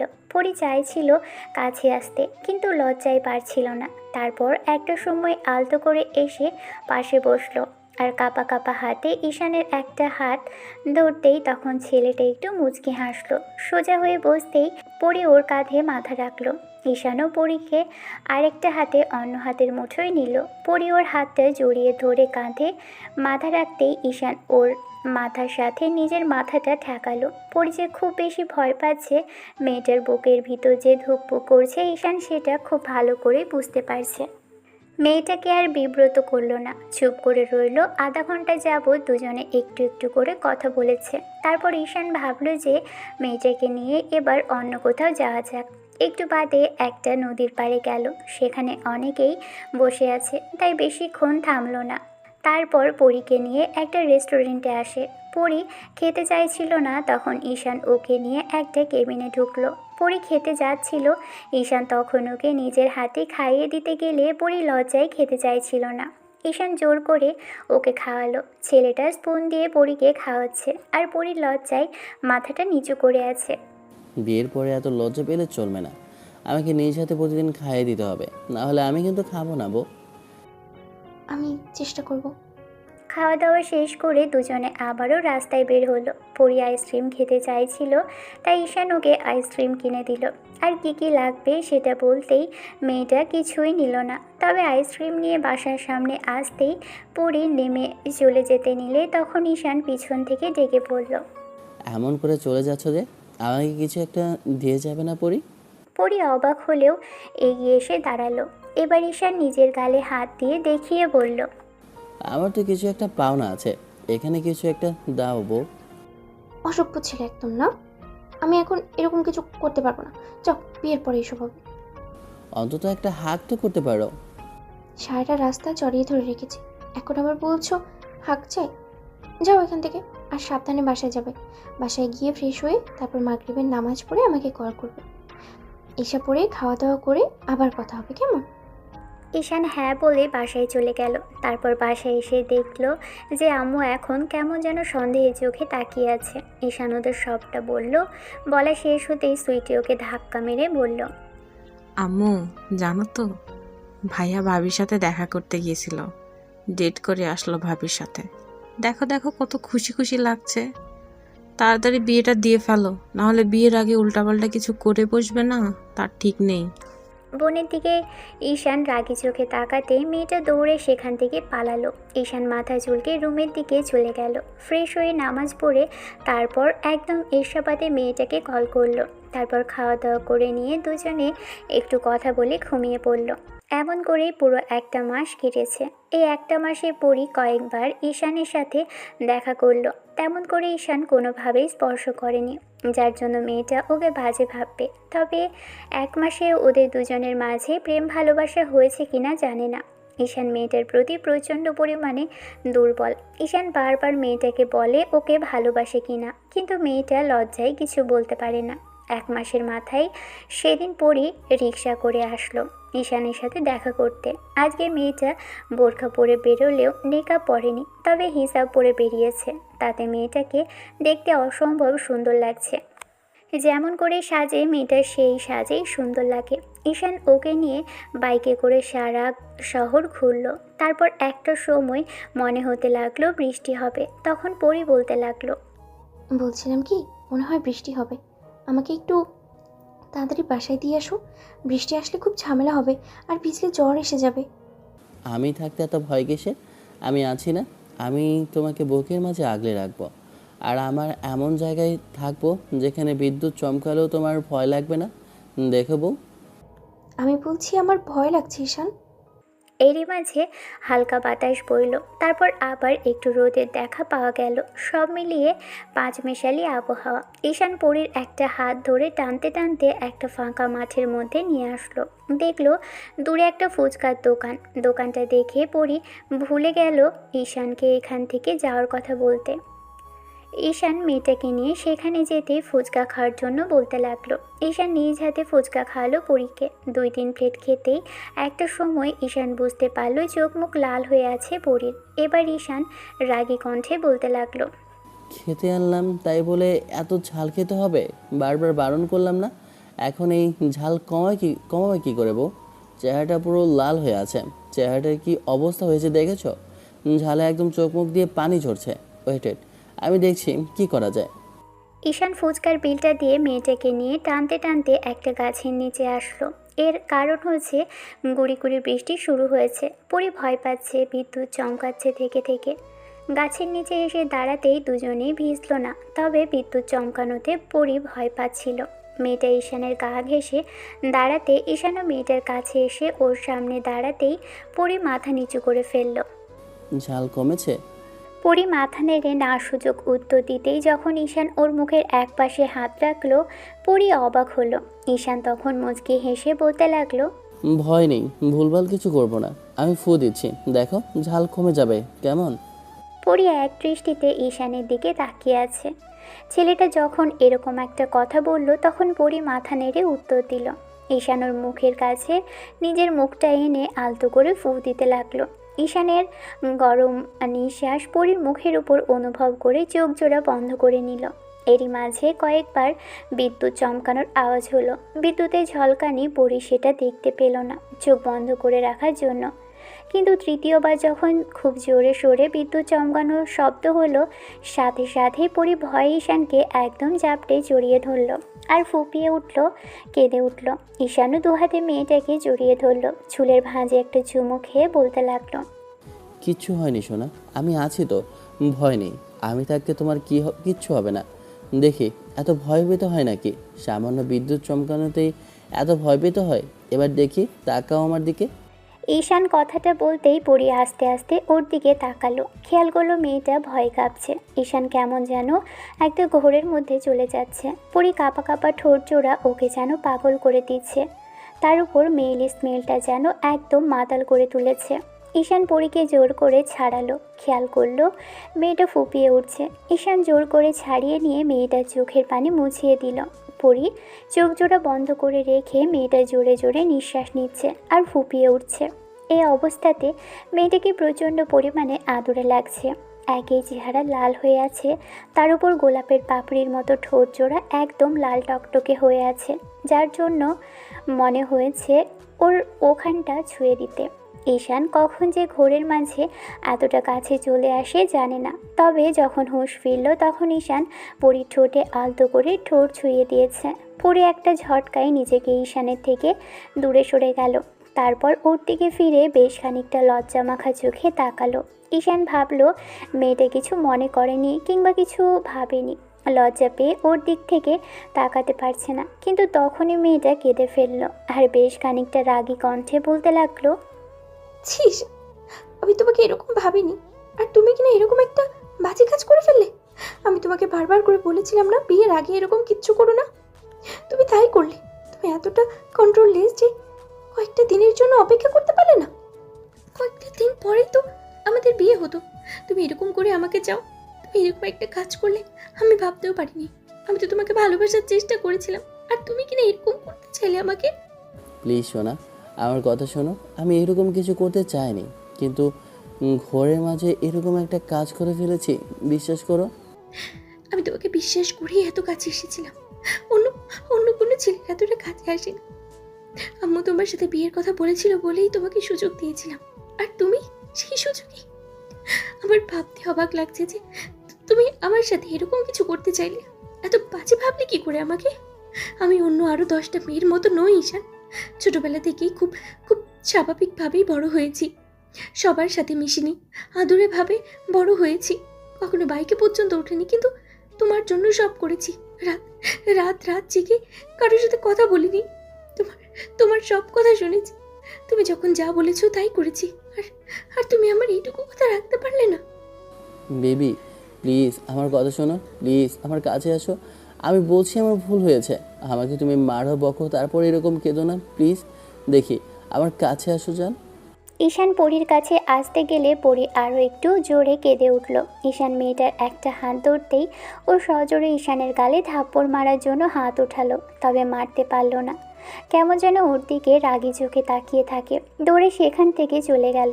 ঈশান বারবার পিছন থেকে ডাকলো। বাইক নিয়ে যতক্ষণে মাঠ পেরিয়ে রাস্তার কাছে আসলো, পরী ততক্ষণে একটা রিক্সা করে চলে গেছে। ঈশান বারবার পিছন থেকে ডাকার সত্ত্বেও মেয়েটাকে থামাতে পারল না। নিজের করা কাজের জন্য এখন নিজের উপরই রাগ হচ্ছে ঈশানের। কেন যে নিজেকে কন্ট্রোল করতে পারল না, নিজেকে পাগল পাগল লাগছে। মেয়েটা ওকে ভুল বুঝলো এমন কাজের জন্য। কয়েকবার কল করলো পরীকে, বারবার ফোনটা বাজার পর দেখে কেটে দিল। কাঁদতে কাঁদতে মেয়েটা বাসায় আসে, তবে আম্মুর সামনে কিছুই বলল না, আর কাঁদলও না। স্বাভাবিকভাবেই রুমে চলে গেল। আম্মু ভাবলো সব কিছু ঠিকঠাক আছে, কিন্তু পরী এই সামান্য বিষয়টাকে যে এত বড় করে দেখবে ঈশান ভাবতে পারেনি। পরী যদি ঈশানকে বকাঝকা করতো, থাপ্পড় দিত, তাতে ঈশান কিছু মনে করতো না, কিন্তু রাগ করে মেয়েটা ওর সাথে কথা বলছে না। ঈশান অনেকবার কল করেও যখন কথা বলতে পারলো না, শেষে বুঝতে পারলো পরী নাম্বারটা বন্ধ করে রেখেছে। এবার ঈশানের টেনশন হতে লাগলো, তাই পরীর আম্মুকে কল করবে কিনা সেটা ভাবতে লাগলো। যদি পরীর আম্মুকে কল করে যদি ভদ্রমহিলা জানতে চায় দুজনের মাঝে কিছু হয়েছে, সবটা না জানা পর্যন্ত আবার উল্টাপাল্টা প্রশ্ন করবে, তখন আরও বিপাকে পড়তে হবে। তাই তেমন কিছু করা হলো না। সেদিন রাতেও ঈশান পরীকে অনেকবার কল করলো। ছেলেটা সারা রাত ঘুমোতে পারেনি। বারবার মেয়েটাকে ফোন করার সত্ত্বেও যখন কল রিসিভ করলো না, তখন ঈশান পুরো রাত না ঘুমিয়েই কাটিয়েছে। সকালবেলাও কল করে যখন পরীকে পেল না, শেষে উপায় না পেয়ে 10টার দিকে পরীর আম্মুকে কল করলো। ঈশান মেয়েটার সাথে কথা বলতে না পেরে পাগল হয়ে যাচ্ছে। তারপরও মেয়েটা কল রিসিভ করা তো দূরে থাক, ফোন অনই করেনি। শেষে পরীর আম্মুকে কল করতে ভদ্রমহিলা বলতে লাগলো, কেমন আছো আব্বু? এত সকাল সকাল কল করলে যে, কি ব্যাপার? বিয়ের আগেই বউয়ের প্রতি এত ভালোবাসা দেখছি। আসলে আন্টি, তোমার মেয়ের নাম্বারে কল ঢুকছে না, হয়তো নেটওয়ার্ক সমস্যা, আর না হলে ফোনটা বন্ধ হয়ে গেছে। তুমি একটু ওর রুমে গিয়ে কি হয়েছে দেখো, আমাকে একটু কল করতে বলো। আর না হলে তুমি একটু কষ্ট করে ফোনটা ওর কাছে দাও না, আমার কথা বলতে ইচ্ছে করছে আন্টি। মেয়ের হবু জামাইয়ের এমন আদুরে আবদারে ভদ্রমহিলা এবার মুচকি হাসলো। তারপর বিয়ে করে রুমে আসতেই খেয়াল করলো পরী আধশোয়া হয়ে বসে আছে। মেয়েটা মনমরা হয়ে ফোনে কিছু একটা করছে, তবে ওর ফোনে কল কেন ঢুকছে না সেটা বুঝতে পারলো না আম্মু। পরীর হাতে আম্মু এসে ফোনটা দিয়ে বলতে লাগলো, নাও, জামাই কথা বলবে। তোমার ফোনে নাকি কল ঢুকছে না, বারবার কল করার পরও নাকি তোমার ফোনে পাচ্ছে না। সারা রাতটা ছেলেটা একটু ঘুমোতে পারেনি। এখন একটু কথা বলো। আম্মু পরীকে ফোনটা দিয়ে চলে গেল। অন্যদিকে ঈশান ফোনের ওপাশ থেকে বারবার করে বলতে লাগলো, আই এম সরি বেবি, আমি আর কখনো এরকম কিছু করব না। প্লিজ আমার সাথে একটু কথা বলো। আমার ভুল হয়েছে জানটা, আমার কথা শোনো প্লিজ। জান, আমার ভালো লাগছে না, বিশ্বাস করো। আমি তোমাকে প্রচণ্ড পরিমাণে ভালোবাসি। আমি ভাবতে পারিনি এমন কিছু হয়ে যাবে। তুমি ওরকম করে আমাকে জড়িয়ে ধরলে, আর তারপরে এরকম কিছু হলো। বেবি বিশ্বাস করো, আমি তেমন কিছু করতে চাইনি। তুমি আমাকে মারো বকো যা ইচ্ছা তাই করো, রাগ করে থাকো, তারপরেও কথা বলো প্লিজ। জান আমার কথা শোনো। আমি আমি না থাকতে পারছি না তোমার সাথে কথা না বলে। ভালো লাগছে না কিছু, একটু কথা বলো শোনা। ঈশান অনেকক্ষণ যাবৎ চেষ্টা করেও কথা বলতে পারল না। মিনিট পাঁচেক পরে পরি নিজে থেকেই কলটা কেটে দিল। ঈশান বারবার কল করতে লাগলো, তখন পরি রেগে গিয়ে নাম্বারটা ব্ল্যাকলিস্টে ফেলে দিল। ঈশান সেটা স্পষ্ট বুঝতে পারল। গত 2 দিন যাবৎ মেয়েটার সাথে কোনো কথা হয় না ঈশানের। রাতে ঘুমোতে পারে না ছেলেটা, একদম পাগলের মতো এলোমেলো হয়ে গেছে। পরির বাসার সামনে যায় কিন্তু ভিতরে যাওয়ার সাহস পায় না। কি বলবে গিয়ে? মেয়েটা আবার কল ধরছে না কেন সেটা বলবে। 2 দিনের মাথায় সেদিন সন্ধ্যার মুখে ঈশান পরির বাসায় আসে। তারপর কলিং বেল দিতেই ওর আম্মু দরজা খুলে দিল। তখন ছেলেটা বলতে লাগলো, আমি তোমার মেয়ের সাথে একটু কথা বলে আসি। ও রাগ করে আছে আমার ওপর, কোনোভাবে রাগ ভাঙাতে পারছি না। দেখি সামনে থেকে যদি রাগ ভাঙাতে পারি কিনা। যাবো আমি আন্টি। পরির আম্মু মুচকি হেসে চলে গেল। ভদ্রমহিলা নাস্তার কথা বললে ঈশান বলতে লাগলো, নাস্তার দরকার নেই। তোমার মেয়ে যদি রাগ কমে তাহলে নিজে থেকে সে নাস্তা করাবে। তার আগে আমি এই বাড়িতে পানি স্পর্শ করব না। ঈশানের এক মুহূর্ত দাঁড়ায় না, পরি রুমের সামনে চলে আসে। মেয়েটার রুমের দরজা ভেড়ানো। ঈশান দরজা ঠেলে যখনই ভিতরে যেতে যাবে, পরি ওকে দেখে বেশ খানিকটা ভড়কে যায়। তারপর তাড়াহুড়ো করে এসে ছেলেটাকে বাইরে বের করে দিয়ে দরজা লাগিয়ে দেয়। ঈশান অনুমতি নিতেই মেয়েটা এরকম একটা কাজ করলো। তারপর দরজা লাগিয়ে দিয়ে দরজা বিট ঠেকিয়ে দাঁড়িয়ে রইল। তখন ঈশান বলতে লাগলো, পরি তারপরও কোনো কথা বলল না। ঈশান অনেকটা সময় ধরে পরীকে বোঝানোর চেষ্টা করেও যখন পারল না, তখন নিজেই দরজার সামনে হাঁটু মুড়ে বসে পড়ল আর বলতে লাগলো, বেবি প্লিজ দরজাটা খোলো। আমি কথা দিচ্ছি আমি তোমাকে টাচ করব না। আমি তোমার থেকে দূরে দাঁড়াবো। আমার কথাটা তো শোনো। আমি তোমার পায়ে ধরবো, তারপরে আমার সাথে একটু কথা বলো যান। আমার দম বন্ধ হয়ে আসে শোনা। আমি তোমায় ছাড়া থাকতে পারবো না। এই একটা মাসে যে তোমাকে বড্ড বেশি ভালোবেসে ফেলেছি। জীবনে কখনো কাউকে ভালোবাসিনি, তাই কাউকে ভালোবাসতে যে তার প্রতি এত আবেগ, ইমোশন আর মায়া জন্ম নেয় সেটা আমি জানতাম না। বিশ্বাস করো আমি তোমাকে ছাড়া থাকতে পারছি না। একটু কথা বলো আমার সাথে। আমি কথা দিচ্ছি বিয়ের আগে আর কখনো দেখা করব না। তারপরেও একটাবার আমার সাথে একটু কথা বলো যান। আমার ভালো লাগছে না কিছু। রাতে ঘুমাতে পারছি না, খেতে পারছি না, কিছু করতে পারছি না। Baby please. ভুলটা তোমার কাছে অনেক বড়, কিন্তু আমার কাছে সামান্য মনে হচ্ছে। তারপর আমি ধরলাম অনেক বড় ভুল। এত বড় ভুলের জন্য আমাকে কি একটা সুযোগ দেওয়া যেত না পরি?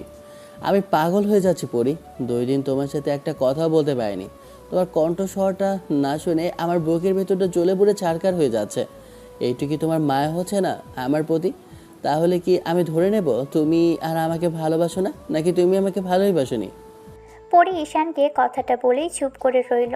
মেয়েটা আর কোনো কথা বলল না। পরির এমন ব্যবহারে ঈশান কষ্টের থেকে বেশি অবাক হয়েছে। বাসায় ফিরে গেল ছেলেটা। পরির আম্মু বসতে বলল, খাওয়া দাওয়া করতে বলল, কিন্তু ঈশান কিছুই করল না। পরির আম্মু রাতে এসে ওকে অনেকবার জিজ্ঞেস করলো দুজনের কথা হয়েছে কিনা। পরি কথা হয়েছে বলে আর ফোন করবে বলেছে। তবে মেয়েটার মুখ দেখে আম্মু কিছুটা আঁচ করতে পারল। 1-2টা করে পুরো 7টা দিন পরির সাথে ঈশানের কথা হয় না। ছেলেটা পুরো এলোমেলো অগোছালো হয়ে গেছে। আগের মতো এদিকে ওদিকে দৌড়ে বেরিয়েছে, শান্তির খোঁজ করছে, কিন্তু কোথাও কোনো শান্তি নেই। মেয়েটাকে ছাড়া যে ভালো থাকতে পারছে না ঈশান। প্রচণ্ড পরিমাণে বুকের ভিতর যন্ত্রণা হচ্ছে। কি থেকে কি করবে মনে হচ্ছে যে একবার মেয়েটাকে সামনে পেলে বুকের মাঝে জড়িয়ে ধরে 1000বার ভালোবাসি বলতো, 1000বার চুমু খেত। কান্নাকাটি করে মাফ চাইতো, তারপরও যদি একটাবার মেয়েটা মাফ করতো। এত বড় ভুল করে ফেললো কি ঈশান? যদি বিয়ের পর যদি এই ঘটনা ঘটতো তাহলে কি হতো? এটুকু একটা ভুলের জন্য এত বড় শাস্তি দিচ্ছে। আর বিয়ের পর যদি ওদের ঝগড়া হয় তাহলে হয়তো মেয়েটা ওর সাথে কথা বলাই বন্ধ করে দিবে, এমনকি ডিভোর্স হয়ে যেতে পারে দুজনের। এত রাগী একটা মেয়ের সাথে ও কি করে সংসার করবে ভেবে ঈশান সিদ্ধান্ত নিল আজ শেষবারের মতো একবার পরীর সাথে কথা বলতে যাবে। যদি মেয়েটা ভালোই ভালোই সবটা মেনে নেয় তো নিল, না হলে আর জোর করবে না। তাছাড়া এতবার জোর করার মানে এই যে ও অনেক বড় অপরাধ করেছে। আর এতটাও ছোট হতে নেই ভালোবাসার মানুষের কাছে। যতটা ছোট হলে ভালোবাসাটা পায়ে ধুলোর সমান হয়ে যায়। তার উপর মেয়েটা যদি ওকে ভালোই বাসতো তাহলে একটা সুযোগ দিত। এতদিন কথা না বলে থাকতে পারতো না। ঈশানের ভেবেই খারাপ লাগছে, একটা মাসে কি মেয়েটার ওর মধ্যে একটু মায়া হয়নি? তাহলে কি এগুলো সব অভিনয় ছিল? তাহলে এই জন্যই কি কখনো ভালোবাসার কথা বলেনি? ভাবতে ভাবতে পরীর বাসার সামনে আসলো ঈশান। কলিং বেল দিতেই পরীর আম্মু এসে দরজা খুলে দিল। আজকে কিছু খাওয়ার জন্য জোর করতেই ঈশান বলতে লাগলো, আগে তোমার মেয়ের সাথে একটু কথা বলে আছি। তোমার মেয়ে আমার সাথে দেখাও করছে না আর কথাও বলছে না। সত্যি কথা বলতে কি সেদিনের আগে থেকে রাগ করেছে, আর রাগটা ভাঙাতে পারছি না। আমি দেখি একটু চেষ্টা করে, তারপর না হয় কিছু মুখে দেব। এখন আমাকে কিছু জিজ্ঞেস করো না আন্টি। ঈশান পরীর সামনে গিয়ে কান্না পর্যন্ত করলো, তারপরও মেয়েটার মন গলল না। ঈশান নিজেকে আর ধরে রাখতে পারলো না, বাচ্চাদের মতো কান্না করে বলতে লাগলো, তার মানে আমি এটাই বুঝতে পারছি পরি, এই একটা মাসে আমার প্রতি তোমার মনে কোনো মায়া জন্ম নেয়নি। আর ভালোবাসা সেটা তো দূরের কথা, তুমি অভিনয় করলে আমার সাথে, তাই তো? একটা মানুষকে বিয়ের স্বপ্ন দেখিয়ে তারপর এমন করে তাকে ভেতর থেকে ভেঙে চলে দিলে পরি। একদিন তোমারও খুব আফসোস হবে। আমি এত ভালোবাসার পরেও তুমি আমাকে বুঝতে পারলে না, তাই তো? এমনটা পৃথিবীর কোথাও হয়েছে কি না জানি না। বিয়ে ঠিক হওয়ার পর দুজনের মাঝে ভালোবাসা, তবে আমি বলছিলাম আমার দিক থেকে যতটা ভালোবাসা ছিল তোমার দিক থেকে তার কোনোটাই ছিল না। তুমি আগে কোনো প্রেম করতে, তোমার বয়ফ্রেন্ডের সাথে তোমার সবই হতো, আর এসে সেটা যদি অস্বীকার করতে আমি তারপরে তোমাকে কখনো অবিশ্বাস করতাম না। তুমি একবার বলছো আমি বিশ্বাস করে নিয়েছি, শুধু একবার খোঁজ নিয়েছিলাম কতগুলো ছেলে তোমার পেছনে করে, তারপর যেন তোমাকে কেউ ডিস্টার্ব না করে সেটা চেষ্টা করেছিলাম। আর তুমি আমাকে একটাবার বিশ্বাস করতে পারলে না পরি। ঠিক আছে, আজকের পর আর তোমার আমার দেখা হবে না। আমি শুধু এইটাই ভাবছি, বিয়ের পর এমন কিছু হলে তুমি ডিভোর্স চাইতেও দুইবার ভাবতে না। যে মেয়ে বিয়ের আগে এত রাগ করতে পারে সে মেয়ে বিয়ে করে সংসার করতে পারবে না। আমার এত আদর ভালোবাসাটাও কেয়ারিংও যদি তোমার চোখে না পড়ে তাহলে আমি বলবো তুমি আমার এক আকাশ পরিমাণ ভালোবাসার কাছে দেখতে পাবে না পরি। আমার কান্নাটাও যদি তোমার কান পর্যন্ত না পৌঁছায় তাহলে তোমার প্রতি অভিযোগ করে আর কোনো লাভ নেই। অভিযোগটা আমার নিজের প্রতি, যে আমি কাকে ভালোবাসলাম, যাকে ভালোবাসলাম সে আমার পাহাড় সমান কষ্টটাও বোঝার চেষ্টাও করলো না। আমি চলে যাচ্ছি পরি, ভালো থাকবে। আব্বু আম্মু পছন্দ অন্য কাউকে বিয়ে করে নিও, যে তোমাকে বুঝতে পারো, আর না পারো তার সাথে সংসার করতে হবে। সে যখন রোজ রাতে জোর করে তোমার কাছে আসবে তখন তুমি বুঝতে পারবে তুমি কি ভুল করেছো, কি অন্যায়টা করেছো আমাকে ভালো না বেসে, আমাকে বিয়েটা না করে। আমি কখনো জোর করতাম না পরি, সেদিন শুধু ওরকম ঘোরের মাঝে তোমাকে দেখে নিজেকে কন্ট্রোল করতে পারিনি। তারপরেও তো আমি কথা দিয়েছিলাম, কিন্তু তুমি আমাকে একটাবার বুঝতে পারলে না। ঈশান চোখ জোড়ায় টিস্যু দিয়ে ভালোভাবে মুছে নিয়ে সেখান থেকে নিচে আসলো। এসে দেখলো পরীর আম্মু ডাইনিংয়ে বসে টিভি দেখছে। ঈশান এসে পরীর আম্মুর সামনে একটা সোফায় বসলো আর বসে বলতে লাগলো সেদিনের সেই ঘটনা। সবটা জানা দরকার, তাই সবটাই নিজে থেকেই বলল ঈশান। সব শোনার পর পরীর আম্মু নিশ্চুপ হয়ে রইল। পরীর রাগ জেদ অভিমানটা আগা করে বেশি। পরী যেটা পছন্দ না সেটা নিয়ে ওর এত বেশি জেদ করে সেটা পরীর আম্মু জানলেও কখনো বলেনি। ছেলেটার সাথে যে মেয়েটা এত বেশি জেদ দেখাবে পরীর আম্মু সেটা ভাবতে পারেনি। ঈশান একটা দীর্ঘ নিঃশ্বাস ফেলল, তারপর পরীর আম্মুর সামনে হাত জোর করে বলতে লাগলো, আমার যদি অন্যায় হয়ে থাকে তাহলে তুমি আমাকে শাস্তি দাও আন্টি। আমি অন্যায় করেছি, বিয়ের আগে তোমার মেয়েকে স্পর্শ করার মতো ভুল করেছি, তবে সামান্য স্পর্শ যে ওর এত বেশি রাগ হবে সেটা আমি ভাবতে পারিনি। বিয়ের পর যেটা হতো সেটা আগেই আমি ভুলবশত করে ফেলেছি। আবার নিজেরই লজ্জা লাগছে, এইটুকু সময়ের জন্য আমি নিজেকে কন্ট্রোল করতে পারলাম না। তুমি আমাকে শাস্তি দাও, যা খুশি তাই করো, তবে একটা কথা, দয়া করে ওকে কিছু বলো না। আমি না প্রচণ্ড পরিমাণে পরীকে ভালোবেসে ফেলেছি এই একটা মাসে, কিন্তু তোমার মেয়ে আমাকে সামান্য পরিমাণেও ভালোবাসে না, সেটা আমি খুব ভালো করেই বুঝে গেছি। ওর যদি আমার প্রতি ভালোবাসা থাকতো তাহলে আমার জন্য একটু হলেও মায়া জন্ম নিত, কিন্তু এই 7টা দিনে বিশ্বাস করো আমি পাগল হয়ে যাচ্ছি। তারপরে তোমার মেয়ের মনে আমার জন্য একটু মায়া হয়নি? আমি এতবার কান্নাকাটি করেছি, ওর জন্য ঘুমাতে পারি না, খেতে পারি না, তারপরে তোমার মেয়ে আমার দিকে ফিরেও তাকালো না। আমি এত বড় অন্যায় করেছি, তাই হয়তো আমার ভয় লাগছে এটা ভেবেই, যদি ওকে আমি বিয়ে করে নিই, বিয়ের পর এরকম কিছু হয়, দেখা যাবে ও ডিভোর্স চেয়ে বসবে। আমি হাত জোর করছি আন্টি, আমার পক্ষে সম্ভব না আর এসব কিছুর সামনে দিকে এগোনোর। গত 7 দিন যাবৎ যার রাগটাই ভাঙাতে পারিনি, এতবার করে যাকে কল করেছি, যার প্রতি এত ভালোবাসা দেখিয়েছি, সে যখন আমাকে একটাবার ফিরেও দেখলো না, সে আমার সাথে সারা জীবন কাটাবে কী করে? আন্টি, আমি আবারও হাত জোর করে মাপ চাইছি। তোমরা যেটা চেয়েছিলে সেটা হওয়া সম্ভব না, কারণ তোমার মেয়ে অনেক জেদি। আমি খুব শান্ত একটা মেয়ে চেয়েছিলাম, সেটা হয়তো তোমার মেয়ে, কিন্তু তোমার মেয়ের রাগটা অনেক বেশি, যে রাগটা আমার পক্ষে ভাঙানো সম্ভব না। আমি এইটুকু বলতে পারি, তোমাদের পরে যদি তোমাদের মেয়েকে কেউ ভালোবেসে থাকে সেটা আমি পরীকে এত ভালোবাসার পরেও তোমার মেয়ের চোখে সেটা পড়েনি। আমি বাসায় যাচ্ছি, আমাদের আর কখনো দেখা হবে কি না যায় না, তবে ভালো দেখে কোথাও তোমার মেয়েকে বিয়ে দিও। আন্টি, আম্মু আর তোমার ইচ্ছাটা আমি পূরণ করতে পারলাম না, তার জন্য মাপ চাইছি। ঈশান আরও কিছুক্ষণ বসে থেকে চলে গেল। ছেলেটা যাবার সময় স্পষ্ট দেখতে পেল ছেলেটার চোখে পানি মুছতে মুছতে গেল। ঈশান সেদিনের পর বাসায় এসেছে। বাসায় এসে কোথায় গেছে, কি করেছে সেটা নিজেও জানে না। ছেলেটা 7 দিন রাতে ঘুমোতে পারেনি। কোনো রকমে চোখ লাগলেও পরক্ষণে মনে হয়েছে পরীর সামনে দাঁড়িয়ে হাসছে, ওর সাথে কথা বলছে। তখনই ঘুম ভেঙে গেছে, কিন্তু কোথাও পায়নি মেয়েটাকে। পাগলের মতো হয়ে যাচ্ছিল ঘুমোতে পারে না বলে, তাই ফার্মেসি থেকে কতগুলো ঘুমের মেডিসিন এনেছে। রাতে 2-3টা করে খেয়ে শুয়েছে। পরদিন দুপুরে উঠেছে, তারপর বন্ধুদের সাথে আড্ডা দিয়ে আবার রাতে বাসায় এসেছে। এমন করে 15টা দিন কেটে গেল। অন্যদিকে পরীর আব্বু আম্মু ওকে কোনো কিছুই বলেনি। পরীর আম্মু ওকে বুঝিয়েছিল এত রাগ জেদ করতে হয় না সম্পর্কের মাঝে, তারপরও পরী চুপ করেছিল। শেষে ওর আম্মু হতাশ হয়েছে। ঈশান বাসায় কিছু বলার আগে ভেবেছিল আপু আম্মুকে কী করে কথাগুলো বলবে। যাকে এত ভালোবাসলো তাকে এই বিষয়টা বোঝাতে পারেনি। আব্বু আম্মুকে, বিশেষ করে আম্মুকে যদি বলে এরকম কাজ করেছে আর পরি ওর উপর রাগ করে আছে আর ও নিজেই গিয়ে বলে দিয়েছে বিয়েটা করবে না, তাহলে আম্মু অনেক বেশি কষ্ট পাবে। এরকম কাজের জন্য হয়তো কতদিন ওর সাথে কথা বলবে না তার ঠিক নেই। ঈশান কি করে থাকবে জানে না, তবে ভেবেছে আম্মুর হাতে পায়ে ধরে হলেও বলবে অন্য যার তার সাথে বিয়ে দিক, তাতে বিয়ে করে নেবে। আম্মু নিজের পছন্দের যার সাথে বিয়ে করাবে তার সাথে বিয়ে করে নেবে, তাও ভালো। তারপরও ওই মেয়ের সাথে যেন বিয়ের কথাটা না বলে। 15 দিনের মাথায় সেদিন ঘটল এক ধরনের বিপত্তি। ঈশান সন্ধ্যার মুখে বাসায় এসে দেখল পরীর আব্বু আম্মু আর পরী ঈশানের আব্বু আম্মু আর বোনের সামনে ডাইনিংয়ে বসে আছে। এসব দেখেও ঈশান এড়িয়ে রুমের দিকে যেতে গেল। তখন আব্বু ওকে ডাকলো। বিয়ের কথা বলতেই তখন ঈশান ওদের সত্যিটা বলে দিল। সব শোনার পর কেউ ওর দিকে রাগে কিংবা অবাক চোখে তাকালো না। ঈশান নিজেই অবাক হলো, কারো কোনো রিয়াকশান নেই। পরি মাথা নিচু করে আছে। মেয়েটা বউ সেজে এসেছে, তার মানে কি বিয়ের জন্য এসেছিল? আঙ্কেল, আমি তো আন্টিকে বলে এসেছি এটা কখনো সম্ভব না।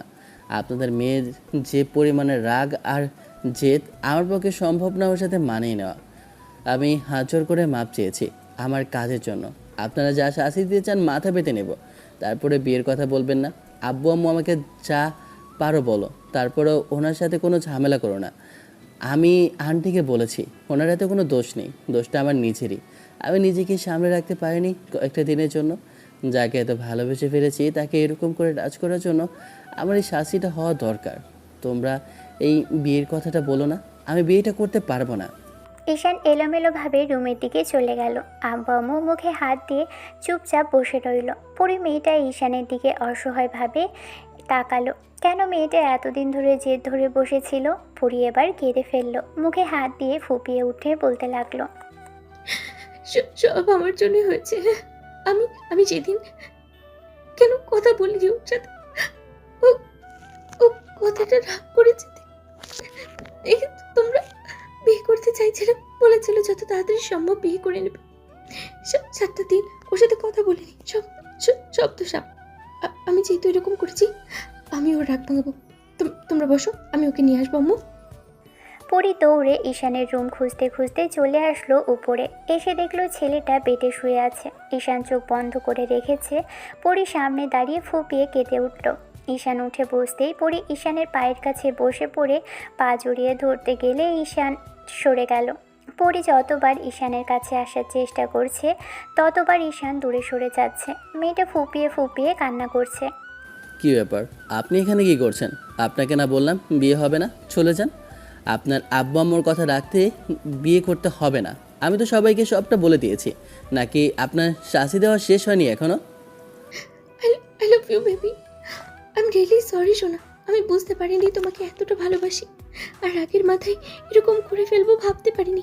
বিশ্বাস করো, তোমার সাথে কথা না বলে থাকতে আমি পারছি না। আমি নিজেই থাকতে পারছিলাম না, কিন্তু রাগের মাথায় এরকম একটা কাজ করবো জানতাম না। আমার অতিরিক্ত রাগ, আর এই রাগটাকে কন্ট্রোল করতে পারি না। বিশ্বাস করো, আমি একটাবার তোমার বুকের মধ্যে মাথা রাখতে চাই।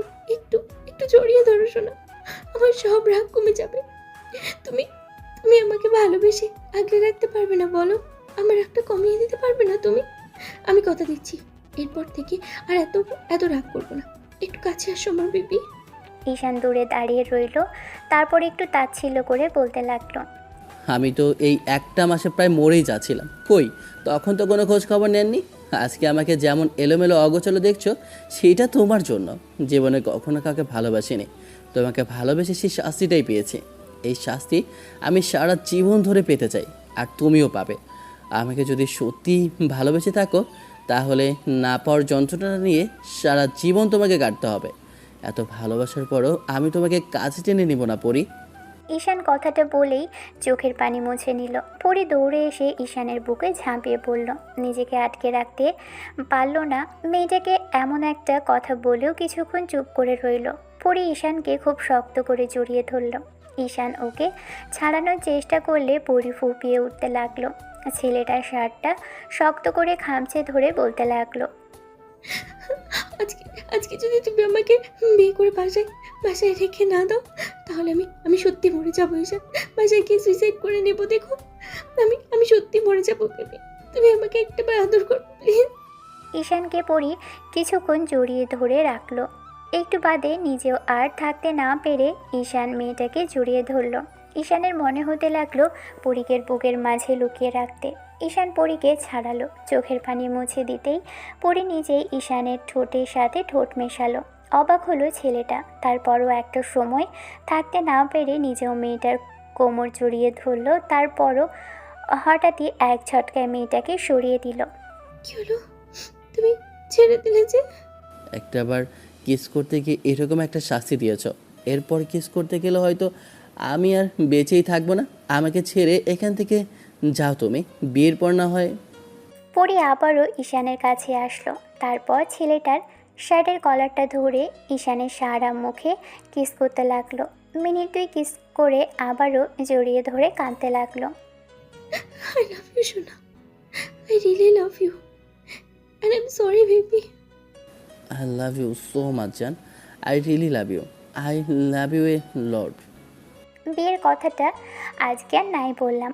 বিয়ের পরে কি হবে না হবে সেটা পরবর্তীতে জেনে নিয়েন। ভালো থাকুক ভালোবাসা। দেখা হচ্ছে অন্য কোনো দিন অন্য কোনো গল্পে। ততদিন পর্যন্ত সুস্থ থাকবেন, ভালো থাকবেন, আমাদের সাথেই থাকবেন। ধন্যবাদ। আল্লাহ হাফেজ।